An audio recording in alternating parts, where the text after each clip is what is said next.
Why do we still have a stigma associated with obesity? We're going to talk about it here today and how we correct it. Click on that little button down in the corner to go watch this on IGTV. It's Jinnee Rants. JinneyRants.com is the website. And as always, you can engage live in the content. You got to go follow me. I'm over on Instagram.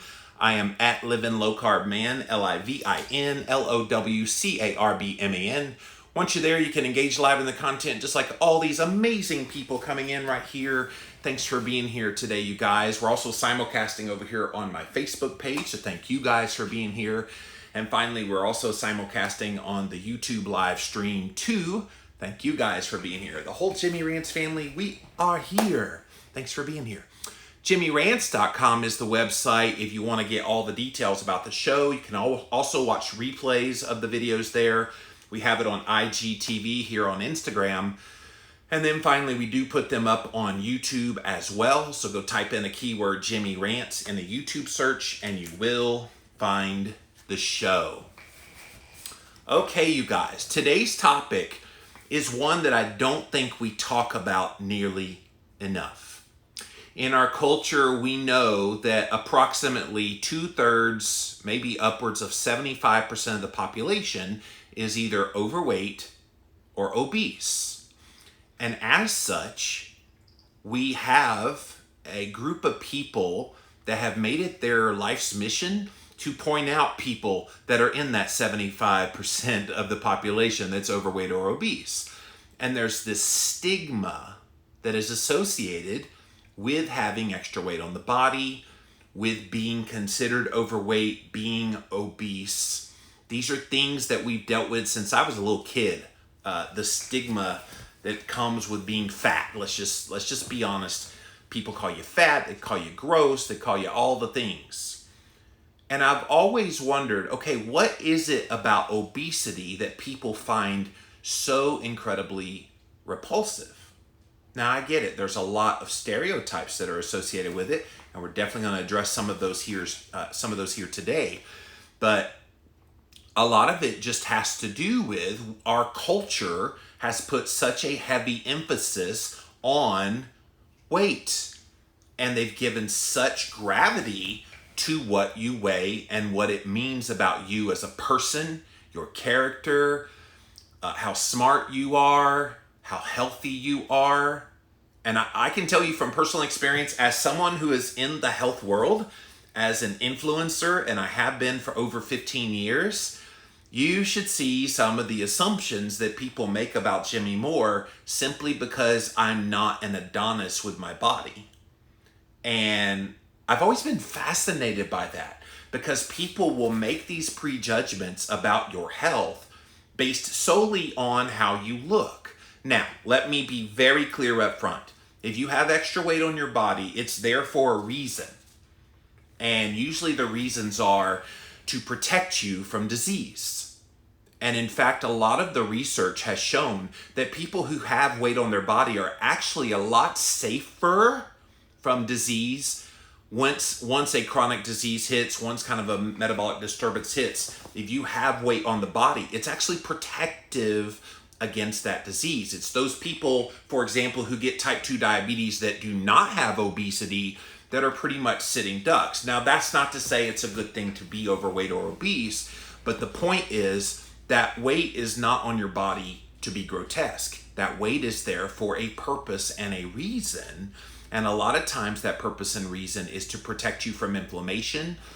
And literally, especially in the belly area, that fat that's in there is grabbing a lot of the toxins that would otherwise cause issues in your body. And so deep within those stored body fat, are things that your body's protecting you from. So that's why a lot of you guys have a whole lot of trouble releasing some of that body fat, especially in your midsection of your body, that you've had for years. I deal with this very thing, and I know it's all the bad choices I made in my 20s into my early 30s that led to that. And so reframing how we view obesity and what it means and removing the stigma, changing how people think about obesity is so key here. and it's something that I've tried to make the center of my work. And I love that I still have weight on the body because I come at this from a personal perspective. Can you imagine if somebody skinny says, "Oh yes, if all you fat people would just get your act together and just do this, this, and this, you could look just like me." And yeah, shut up. We've seen those people out there pretending like they have all the answers and they've never dealt with a weight issue in their life. I feel like I have credibility in talking about this because I do still have weight on the body. I do, though, at the same time, have great health and good health markers and things that show that despite the weight, there's good things happening on the inside because I've taken control of those things. Now, not everybody that has obesity is taking control of their health, and usually the first sign that you're having health issues actually pops up as an obesity issue, and then the other things follow unless you change things in your diet and your lifestyle. So what I wanted to bring to you here today, and if you're just joining us, we're talking about obesity and the stigma that comes with it. I'm asking the question, why do we still have this? Why do we have a stigma over obesity? And then what do we do to change it? So I've got this article that I thought was really good from this organization called Obesity Action, and their website, obesityaction.org.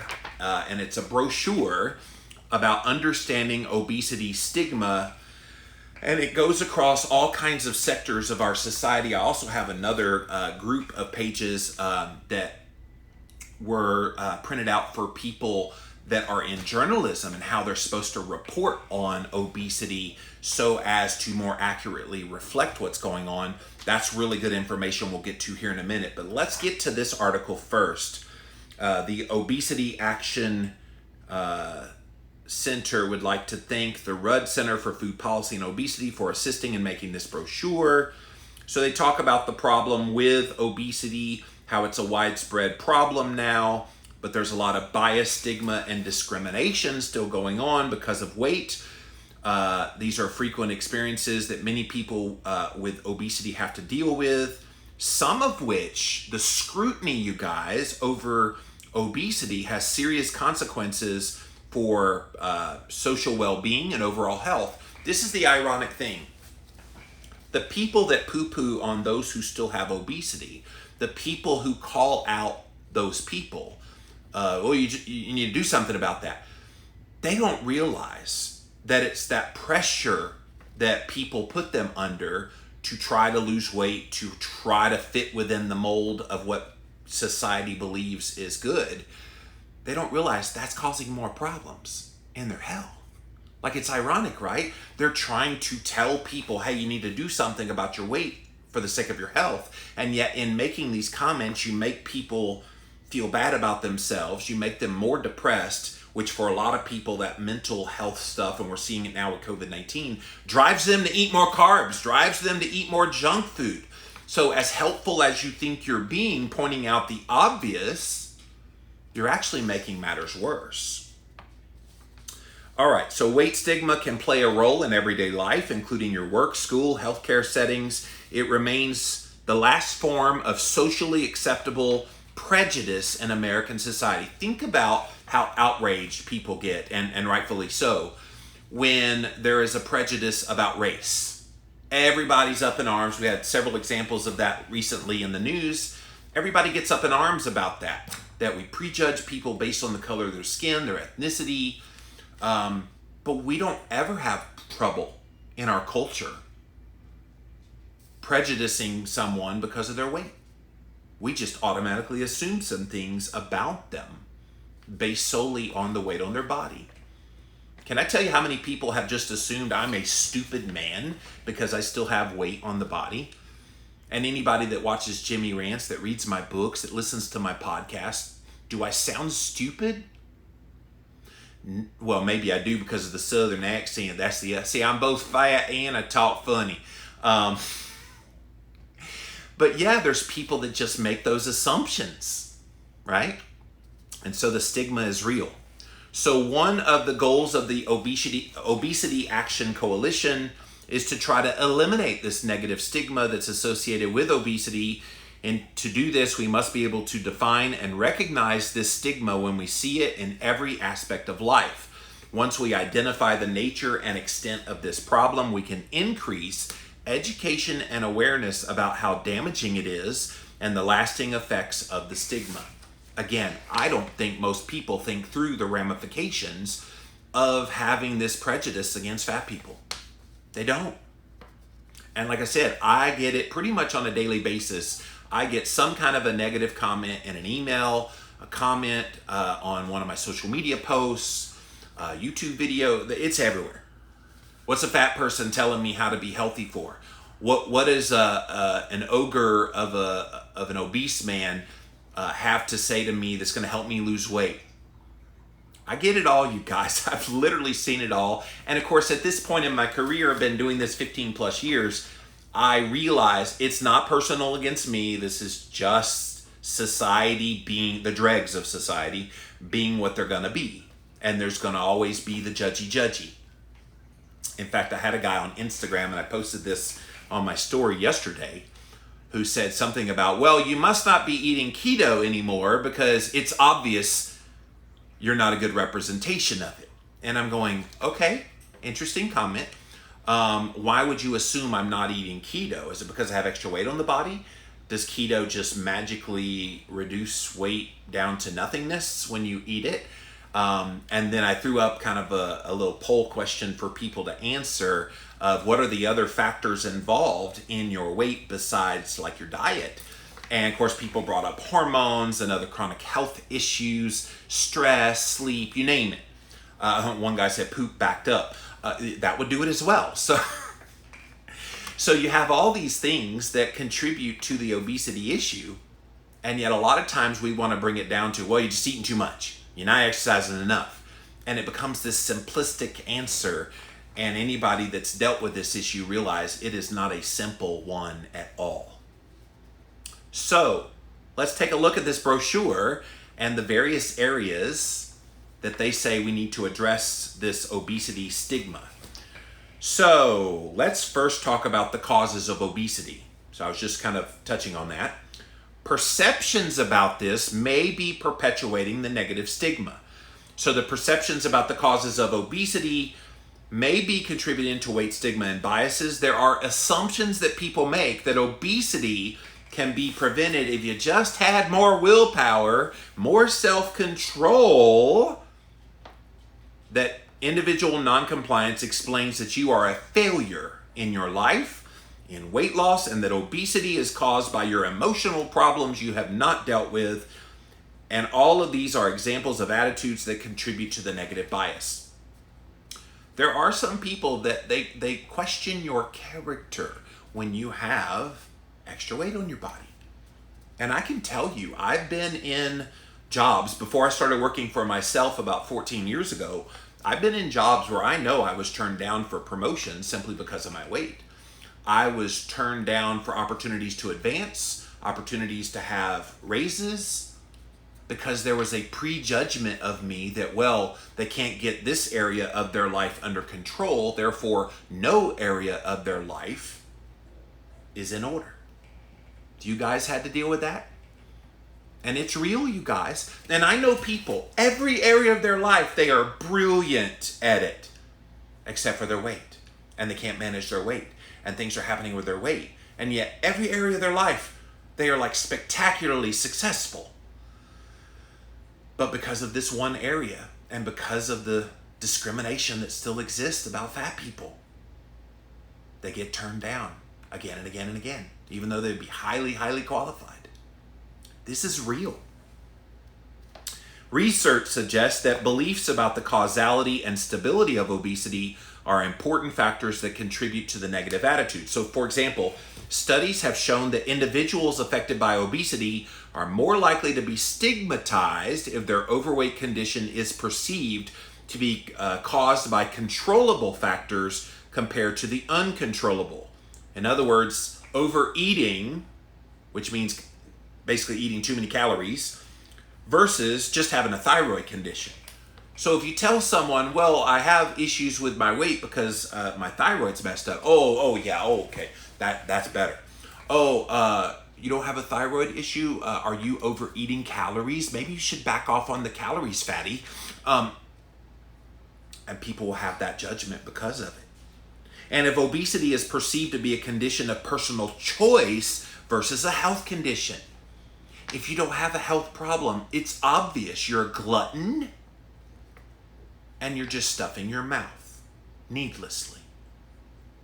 Yet how many people even who eat kind of a low-carb keto diet, and you've done it very well, and you've seen all kinds of massive improvements in your health markers, and yet that stubborn belly just won't budge? What do we say to those people?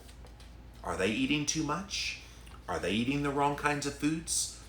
Are they just undisciplined, lazy?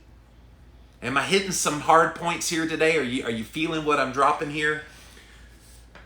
So let's take a look at where this bias exists. And we'll start in the workplace. I just mentioned that I know I've been turned down for a whole lot of promotions and raises over the years in jobs. Before I got an employer that I actually liked, me, I had to deal with a lot of bosses that I know judged me up and down, and it's true. So let's take a look at that. There is clear evidence of weight stigma and bias in multiple aspects of daily life. For those affected by obesity, negative perceptions of people affected by obesity exist in the employment setting, where employees affected by obesity are viewed as less competent, lazy, and lacking in self-discipline by their coworkers and employees or employers. These attitudes can have a negative impact on your wages, promotions, and decisions about employment status for employees affected by obesity. I've seen it. I even remember in one office setting that I was in, they came around with the health insurance, which was a part of the package that you got as an employee. And I guess the provider of the health insurance said, well, if you weigh over this amount, your premiums are going to be a whole lot higher than the premiums for the people that weigh below this amount. And I kept thinking, okay, what about the people who weigh below that amount and yet they have bad metabolic health? They're insulin resistant, they're the whole TOFI, thin outside, fat inside, where they have issues metabolically on the inside that aren't manifesting as obesity on the outside, and vice versa. What about the people who have obesity on the outside, but metabolically on the inside are completely healthy? Why is the health insurance, being discriminated along the lines of your weight? Why don't people ever ask this question? Because of the bias that's out there. Experimental studies also show that applicants affected by obesity are less likely to be hired versus their thinner counterparts, despite having the exact same qualifications to do the job. There's also increasing legal cases emerging where employees affected by obesity have been fired or suspended simply because of their weight, despite demonstrating that they can do a good job and perform the job, even though their body weight was totally unrelated to their job responsibilities. Think about an office worker sitting and typing all day. Does their weight matter? Not really, not for that kind of a job. It's not a physically demanding job. So if they use your weight, I suppose they could say if you interact with customers that you're not representing the company. I'm stretching, trying to see how they could fire you. It sounds like a lawsuit waiting to happen if you fire someone solely based on their weight. That's definitely under the discrimination laws. So bias in employment settings has been identified in hiring preferences, promotions, wage inequity, and termination of employment. So job applicants affected by obesity are rated as having, listen to these qualities, a poor self-discipline, low supervisory potential. In other words, they won't make you a manager. Now, thankfully, when I was younger and lived in Virginia Beach, I worked in a Christian bookstore. I got promoted to manager in this chain of bookstores in Virginia Beach. and was manager for a while. And then I was, when I came here to Spartanburg, I worked as a marketing manager for a while. So it's not totally across the board a truism, but for a lot of people it is. They assume you have poor personal hygiene. This one always gets me. Why do they think fat people stink? Like, where did that come from? Like, I bathe every single day. And like, I take great pride in staying clean and smelling good and da-da-da. But there's this notion that if you're fat, you stink. And I'm going, okay, no, I'm still good. I promise. Less ambition and productivity. Oh, no, no, no, no. When I was working in a regular job, my ambition was very high. I knew I had skills and talents that could be used if the employer would simply see them. And in hindsight, I'm glad I never did have those seen, my talents and my productivity and my work ethic. I'm glad they never saw that potential, because now I work for myself and love what I get to do. But there is this assumption you don't have those things. Higher likelihood of being hired for a job requiring little face-to-face contact. Again, they don't want a fatty being in front of customers. And it's true, you guys. It's true. As far as promotions go, lower promotion prospects compared to non-overweight counterparts, harder time being recommended by managers for promotion, and less chance to get hired in high-level positions. All true. How about your wages? Women affected by obesity earn as much as 12% less than females who don't have obesity. If I was a woman who had extra weight on the body, I would be so ticked off by this statistic. 12% less simply because you have extra weight on the body, and yet intellectually and skill-wise, you might be able to run circles around that thinner counterpart. And what if you're metabolically healthy because you eat keto and this thin counterpart makes 12% more than you do, is a mess, has to take more sick days, has to use up the health insurance of the employer, whereas you never go see the doctor? How is that individual worthy of higher pay than you? It's stigma. Women affected by obesity are more likely to be in the lowest paying jobs than thinner women. And men who are affected by obesity are underrepresented and paid less than men not affected in managerial and other professional positions. And again, I was passed over a few times before I finally got that managerial position at that Christian bookstore. As far as termination goes, fired due to prejudiced employers and arbitrary weight standards.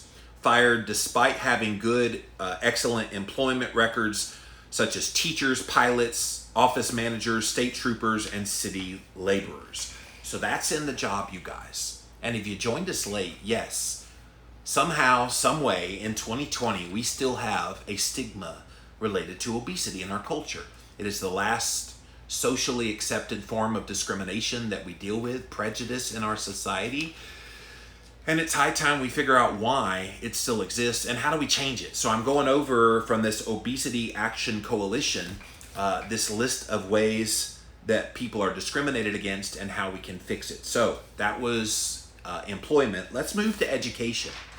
So when it comes to schooling, multiple forms occur in these settings. Students affected by obesity face numerous obstacles, ranging from harassment and rejection from their peers at school to biased attitudes from their teacher, lower college acceptances, and wrongful dismissals from college. Let me tell you a quick story from high school. I was in a math class in 9th or 10th grade, I can't remember, but it was in Pensacola, Florida. I was sitting in a math class, and I was one of the better students in the class, and yet the teacher had obviously a bias against me and my weight, because he would make fun of me in front of everybody in the class. And Mr. Gurley, Gurley, which was an ironic last name because I think he was kind of girly. It is what it is.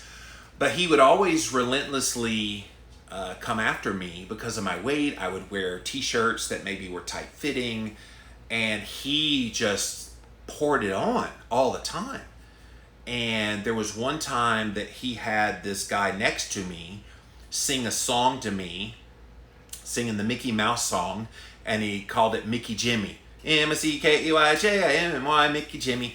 And so he would sing this, and the teacher would allow him to sing it at me because I had the big ears and okay.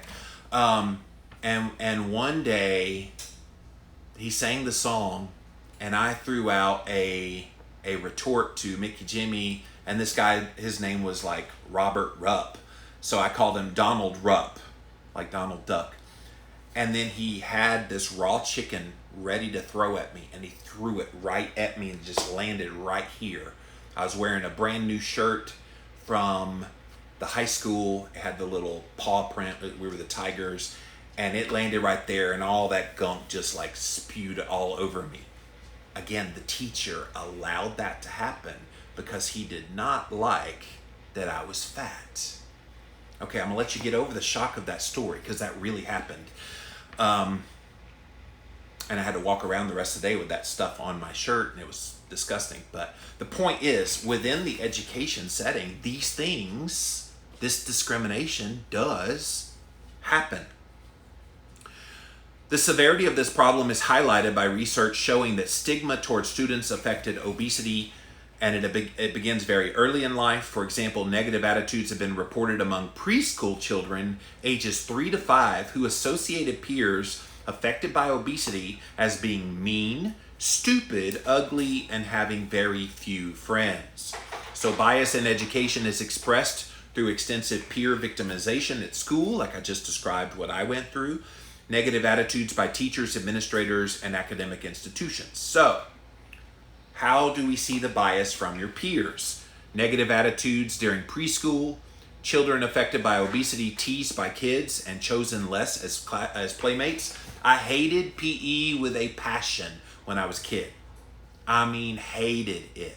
I was the fat kid, so you know what that means if you've been the fat kid. You were picked. That's right, you were never picked. You were defaulted to be the last person to be on the team.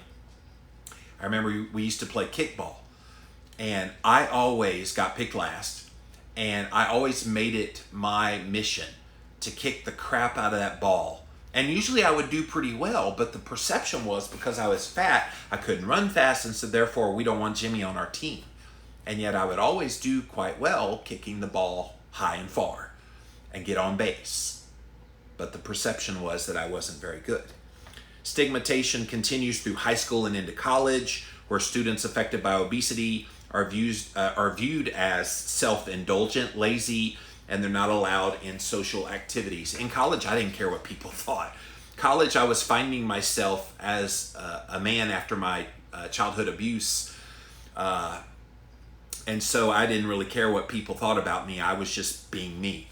And so, how about peer victimization? At least 30% of girls with excess weight, 24% of boys with excess weight report being teased by peers at school. This happened to me in middle school. I had a group of boys when I was in the 6th grade out on the playground again, and we had different cones set up for various purposes with the sports. And before a teacher got out there, there was a bunch of kids. Well, there was some boys that were doing some lewd sexual type of acts on these cones. And one of them said, "Jimmy, come here and do that too, or I'm going to beat you up." And so there was that kind of tease. And I think it was only because of my weight. I wasn't tall then. I was a little munchkin except fat. They would never do that today because I would. So. Adolescents at their heaviest weight are most likely to be teased because of their weight. I sure was. Overall, as many as 63% of girls and 58% of boys report peer victimization, and having excess weight predicts future peer victimization. So if they know you can get beat up on because of your weight, guess what? It's going to happen again. And if you are a parent of a kid with extra weight on the body, you've got to know about these things. I mean, maybe you have an intuition about it and you know things are going on, but maybe they won't always talk about it. Be sure you bring it up with them. Hey, is everything going okay? I realize it's hard sometimes, da-da-da. You know, have that conversation with your kid. How about the educators? Teachers report that students affected by obesity are untidy.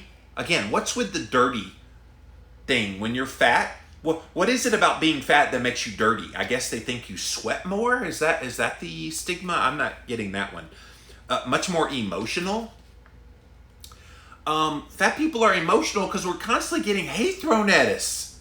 What do you expect us to do when people keep making all these remarks to us? Oh, thank you. Oh, yes. Oh, I love being criticized. I love being hated on. What do you think's going to happen? Of course they're going to be more emotional. And we're kind of told to shut up and be quiet about it. Unless you hold it in. Of course you're going to manifest that as emotion. Less likely to succeed. Oh, screw that. I was an honor roll student. I always excelled academically in school. Even when I was at my heaviest, I was pretty smart. And then more likely to have family problems. And that's probably true too.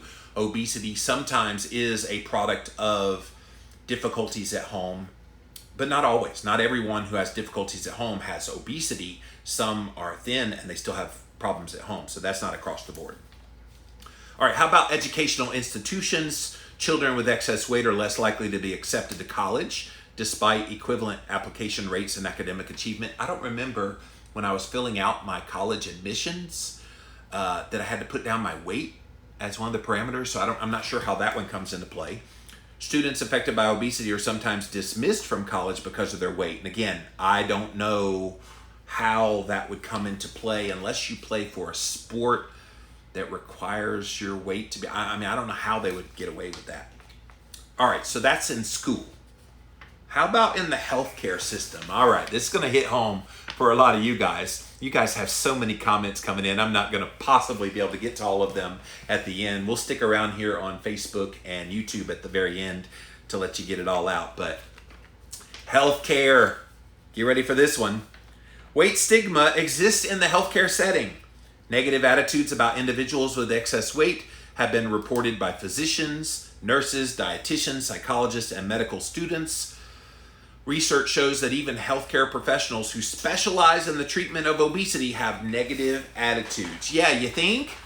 Yeah, you probably should try to do something about that weight problem. You know, your diabetes is way out of control because you can't control your weight. If you just controlled your weight, your diabetes would come under control and everything. Yeah, bite me. But again, it's because I suppose in that case, a lot of diabetes is associated with and correlates with having extra weight on the body. But it's not always axiomatic that extra weight means that's the reason you have obesity or have type 2 diabetes. Yeah. Bias may have a negative impact on the quality of the health care that you get. Some studies indicate that individuals are reluctant to go seek medical care and may be more likely to delay an important preventative healthcare service and cancel medical appointments because of the stigma. Doctors don't realize you're driving your customer, your patient, away with the kind of bedside manners that are less than desirable. How about you show a little love and compassion for people dealing with this? Now, I get it. Doctors are not trained very well in nutrition. They're not trained very well in lifestyle things. So they can't possibly give you good advice about how to actually deal with your obesity other than you should eat less, exercise more, cut your fat, eat healthy whole grains. All the nonsense that we hear from the powers that be on high with the dietary guidelines. Same with dietitians. They're not giving you good advice. Weight bias has been reported as one reason for all the negative experiences that people have at their doctor's office.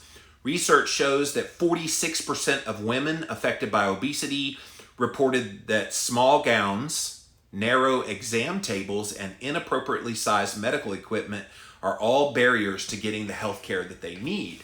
In addition, 35% report embarrassment about being weighed as a barrier to care. Do you guys like it when the first thing you do when the nurse takes you back to go see your doctor, let's go on the scale?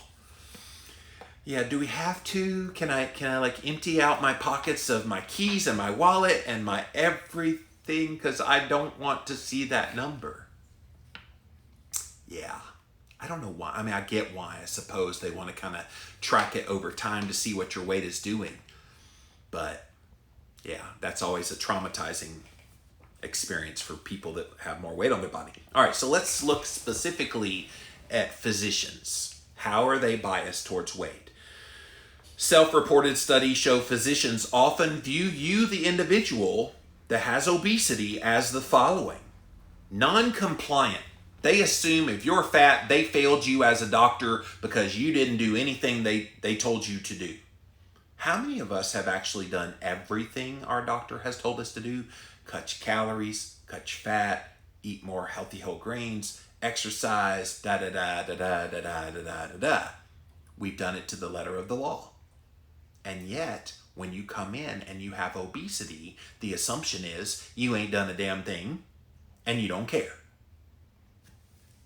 Can you report that? I think we've all had that experience.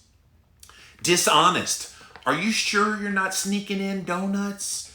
You know, that belly doesn't lie. You must have that belly because you're eating donuts. Doc, I haven't had any donuts in like years. Oh, you have to be eating something because that belly doesn't show up like that. What's going on? Why are you gaining weight? I'm actually eating, my ketogenic diet. I'm dealing with a lot of stress at work, but my ketogenic diet, and it's really helped improve my health marker. Yeah. Your health markers are great, but your weight's still bad. You must be eating donuts. And so there's this assumption, because the weight's there, that you're being dishonest about what you're actually eating. Never mind, you gave them the clue when you said you had more stress at work, and that might be the instigator in the weight gain. Lazy. They think you're lazy. And again, it's kind of like the fat people smell. Why do we have this notion that fat people are lazy? Do we just all like on the couch or something? I mean, what are we talking about? Why is that stigma there, that you're lazy? You lack self-control. You need more discipline and willpower, and you can find success. You're weak-willed, unintelligent. Yeah, bite me. When I went to see a doctor the other day about my right ankle is swollen right now. And so I went to see a doctor about it at the little ER clinic. And yeah, they started like talking all this medical jargon. And of course, I know a lot of the medical jargon because I've talked to a lot of doctors on my podcast. And so when he started saying, yeah, we ran a CBC for the WBC. And, oh, okay, so you ran a complete blood count to get my white blood cell count. And he's like, oh, you knew that? I was like, yeah. But the assumption was unintelligent and unsuccessful. Yeah, these are all stigmas that just don't hold any water. Physicians themselves are the common source of the stigma. They did a study that surveyed over 2,400 adult women about their experience with weight bias. 69% of them said physicians shamed them about their weight. 52% reported they've been stigmatized by a doctor on many occasions. That's over half of women that have weight on their body, extra weight on their body, basically being fat shamed by their doctor. That's disgusting. Seriously. Doctors were the second most frequent source of bias reported out of a list of more than 20 possible sources. Let's take a look at nurses. Self-reported studies show that nurses see individuals with obesity as non-compliant, overindulgent, lazy, and unsuccessful. 31% would prefer not to care for individuals with obesity. 1/3 of nurses don't want to mess with an obese patient? Really? 24% agreed that individuals affected by obesity repulse them. Oh my gosh. 1 in 4 nurses think you are repulsive if you have obesity. 12% would prefer not to even touch an individual affected by obesity. What do we have, plague? Wow. Is this shocking? Like this is amazing statistics. Okay, let's get to another area of healthcare, psychologists. How does a psychologist view you as a fat person? In studies comparing beliefs about individuals affected by obesity versus average weight individuals, psychologists think of you in the following attributes. you have much more pathology going on.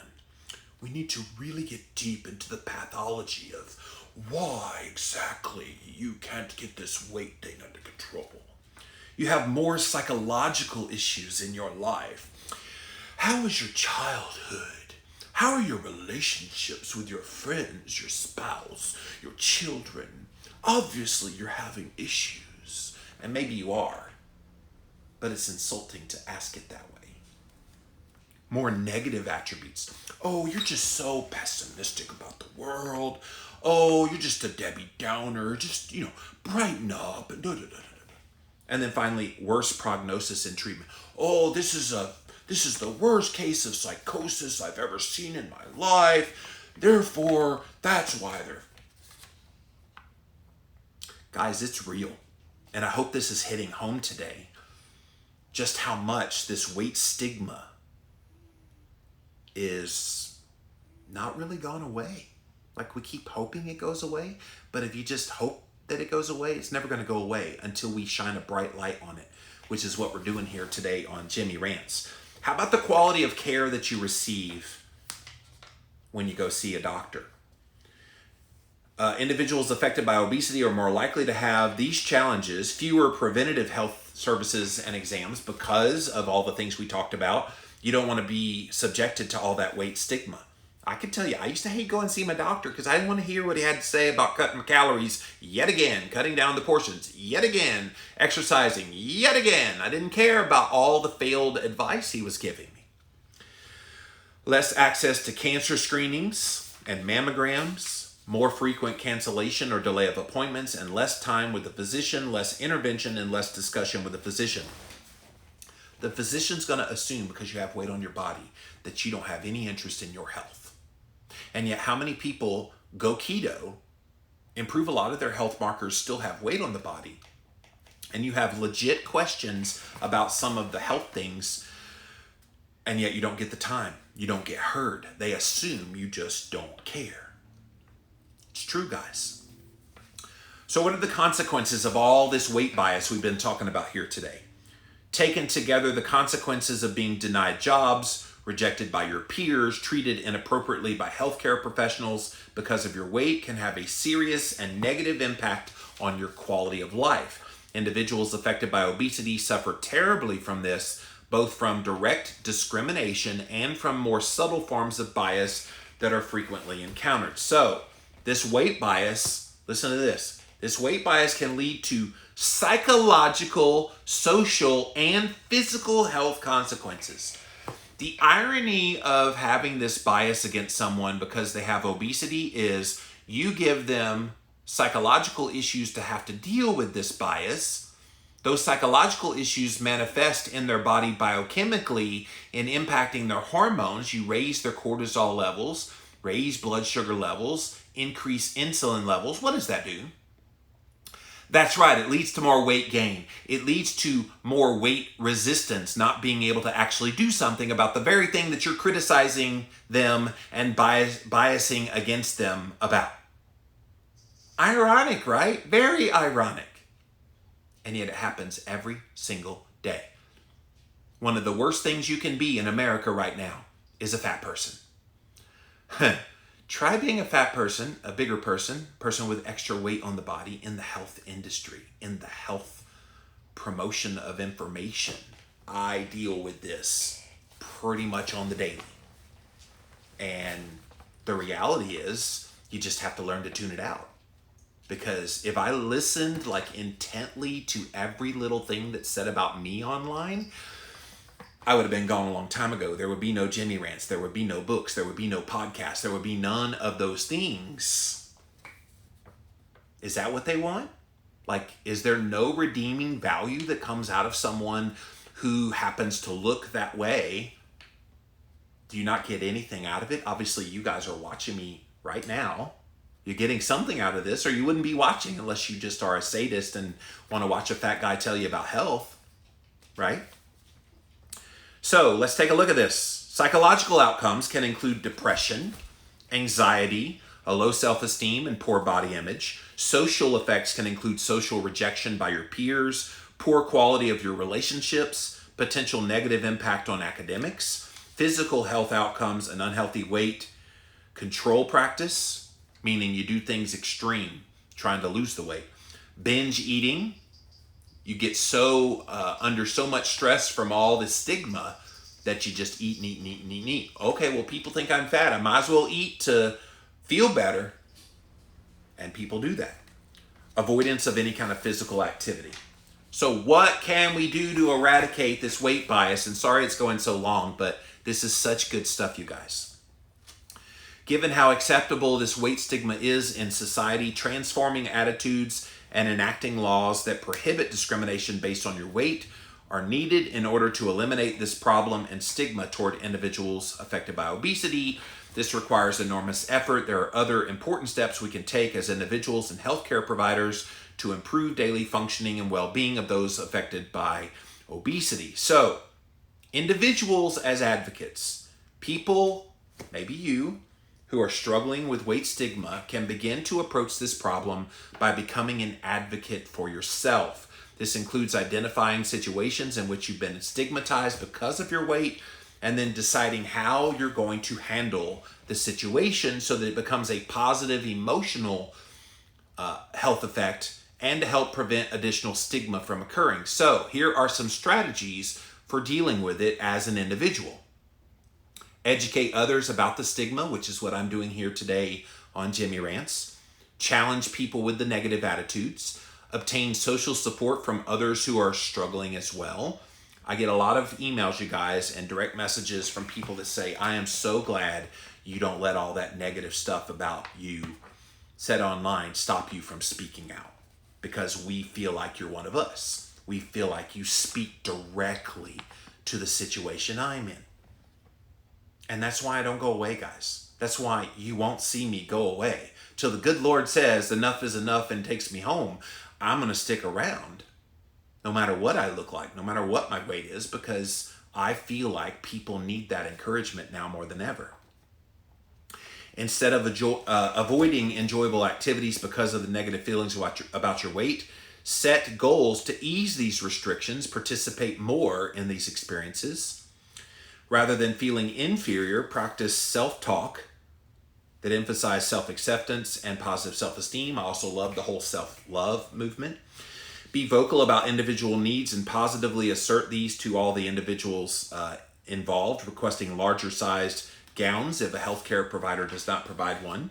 Communicate to the perpetrator of bias that their comments are inappropriate and hurtful. Sometimes people don't realize they have this bias, and that seems so preposterous. Don't make fun of someone who's fat. And yet it's kind of socially acceptable, so people do it.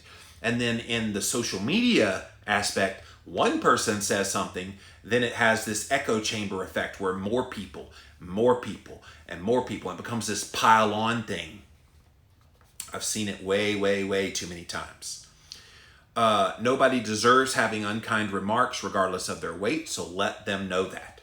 And then talk to a therapist to help identify effective ways to cope with the stigma, and then replace self-defeating thoughts or self-blame with healthier ways of coping. So there's a lot of strategies you can use as an individual to deal with this. How about healthcare professionals? And again, this Obesity Action Coalition, they're trying to educate healthcare professionals specifically about how you deal with all kinds of things, and specifically with this weight bias. Healthcare can easily become a negative and shaming experience for people with obesity because of the weight stigma. Therefore, healthcare professionals have an extremely important role to play in this. Encouraging individuals to share their experience of stigma, help them feel less isolated in these experiences, is a great first step. Clinicians can also help people identify ways to effectively cope with the stigma, such as using positive talk about their weight, obtaining social support from others in activities that they may have restricted due to feeling shameful about their weight.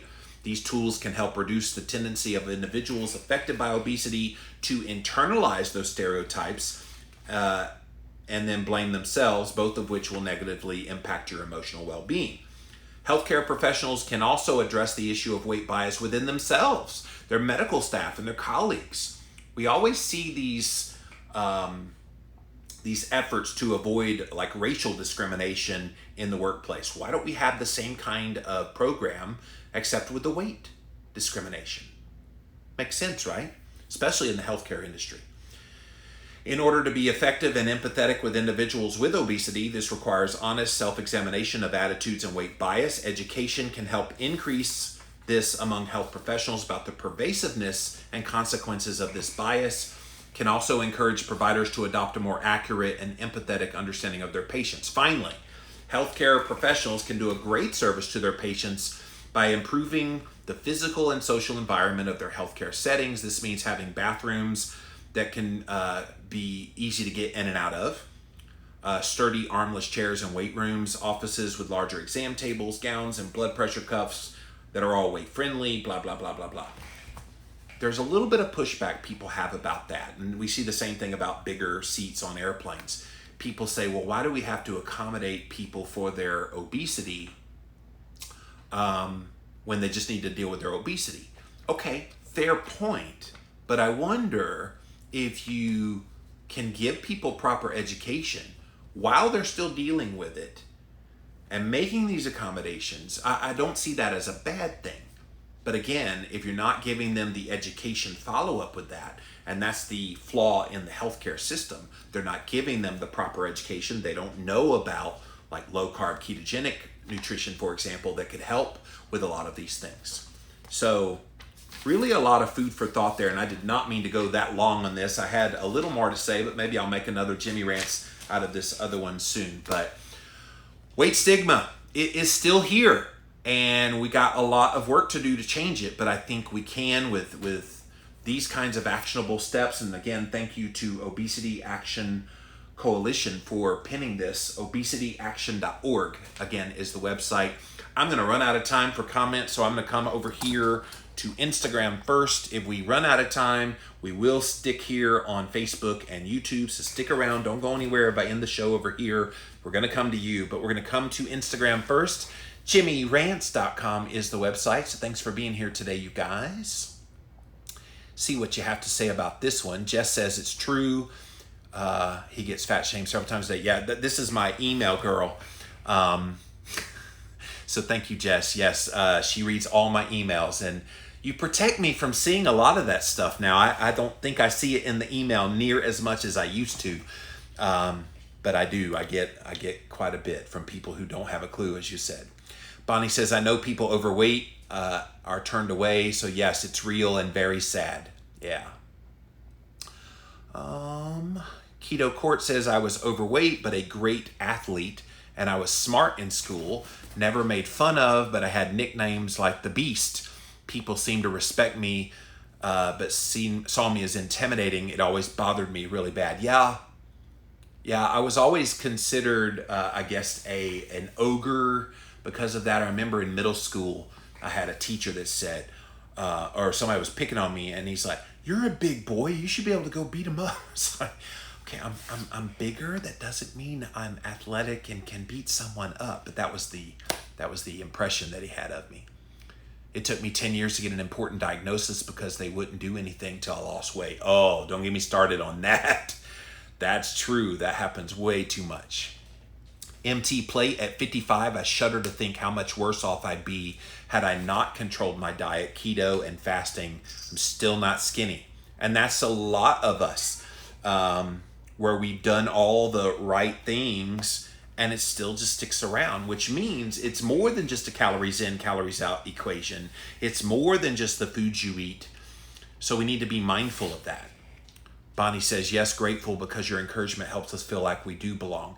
It's one reason I wish more people in this space, Bonnie, would be willing to stand up and not have the perfect body. I think I've made that kind of my branding for the past 15 plus years. I'm not pretending like I got all the answers to my own weight issues. I'm still trying to figure those things out. But it doesn't mean in the meantime, you can't do things to improve your health. And this is the thing that a lot of people that make fun of my weight don't ever get is, even though, yes, I still have weight on the body, look how far I came. I mean, I was 410 pounds at one point in my life. I haven't been anywhere close to 400 pounds in over 15 years. That fact has always been lost on people. All right, thank you, Instagram. Let's pop over here to my Facebook page. What's up, you guys? I saw a lot come in over here, so thank you for all your interaction. Let's see what you have to say. Health is more important than the shape of your body, says Paula. Yep. What are your theories as to how someone can have obesity yet have good health markers? Rebecca, great question. I don't know if I have enough time with the time I have left to answer that one. I do think that a lot of it has to do with inflammation that's being kept under control with the weight, and protecting you from the toxins, like I was talking about earlier in the Jinnee Rants, that get bound up in that. And your body, for the life of you, does not want to let go of those toxins. And so if they're bound up in your fat stores, your body's going to do everything it can to not release those fat stores. One of the things that I've found that does release those fat stores is fasting, which we are doing a group fast starting on Monday, a 7-day group fast coming up, you guys. We're going to do it right here on Jinnee Rants. So June the 1st through the 7th, we're going to do that starting next Monday. So stay tuned. But that does help to release those. But yeah, it's tough. You can get your health markers under control pretty darn quick with a low-carb ketogenic approach, but then that weight can just take some time and sometimes never fully comes all the way down. I just had a friend's son committed suicide because of depression. Yeah, sorry to hear that, Tracy. And a lot of people, they do deal with those kinds of things. I always think it's funny that you say you have a Southern accent, but I don't hear it. You sound Midwestern. I've been in the South my whole life, my darling. Tennessee and South Kakalaki. Yeah. There are plenty of people who are not obese and unhealthy. They just hide it better. Yes, Rebecca, you're right. That's true. Rave said, whoa, he wrote me a book. Obesity stigma is other people's problems. I'm just going to leave it at that. By the way, go listen to the Living La Vida Low Carb show today, you guys, llvlc.com. Rave is my guest. Definitely read his comment. It's so much to read, Rave. I can't go into all that, but great comment. Thank you for that. What I hate is people judge me by how I look now. They have no idea how much weight I've lost. They also have no idea how much personal stuff I've overcome. One size does not fit all. Tracy, that is a truism I wish more people got. Your current weight is not an indicator of your success or failure in life. Your current weight is where you are because of all the stuff that you've been through in your life.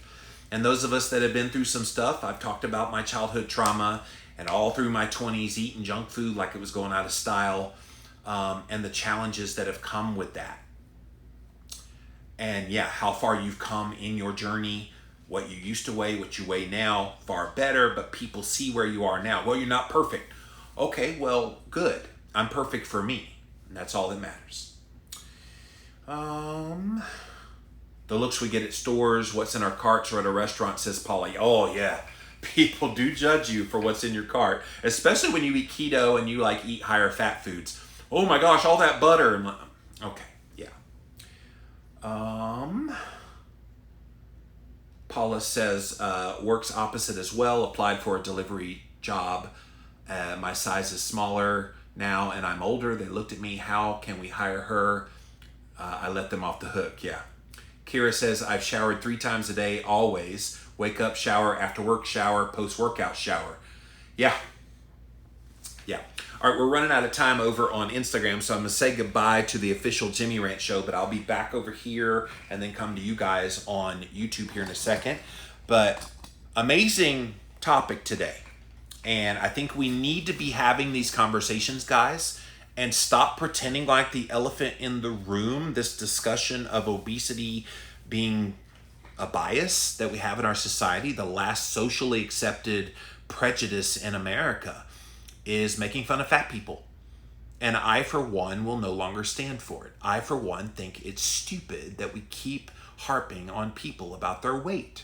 I don't know about you, but some of my best friends, some of the best people in the world have had issues with their weight. And the smartest people and the most productive people and the most creative people, we need to be celebrating that. That's it for this episode of Jimmie Rants. JimmieRants.com is the website. As always, engage live over at Instagram. I'm at Livin' Low Carb Man, LIVINLOWCARBMAN. You can watch it live Monday through Friday, 11 a.m. Eastern, sometimes 5 p.m. Eastern, sometimes the weekend.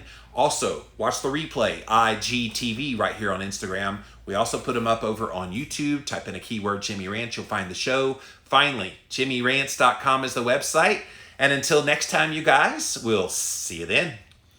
Oh, I was speaking